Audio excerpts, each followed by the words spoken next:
என்ன விஷயம்? மாமா எங்கடா இருக்க? உன் தங்கச்சியை கூட்டிட்டு ஷீரடிக்கு போயிட்டு இருக்கேன். டேய், இந்த சினிமாவை டெய்லி பாக்குறோம்.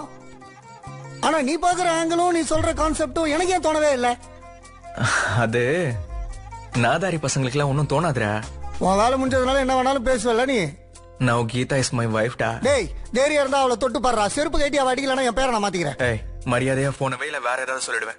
6 மாசம் தொட முடியாது. மீண்டும் பிறந்தேனே, இன்னும் இன்னும் வேண்டும் என்பேனே, நெஞ்ச கூட்டில் உன்னை வைப்பேனே, உன் பாதம் பட்ட மண்ணை தின்பேனே, உன் சுவாசம் என்னை தீண்டும் போது சொர்க்கம் கண்டு போகிறேனே, உன்னில் என்னை நானும் கண்டேனே. உன்னில் என்னை நானும் கண்டேனே. ப்ளீஸ் மேடம், நான் வேணும்னு பண்ணல மேடம். நான் அப்படிப்பட்ட வேலை madam. Madam sorry madam, by mistake எதுவும் நடந்து போச்சு மேடம். மேடம் நான் இன்டென்ஷனா பண்ணல மேடம். Sorry madam.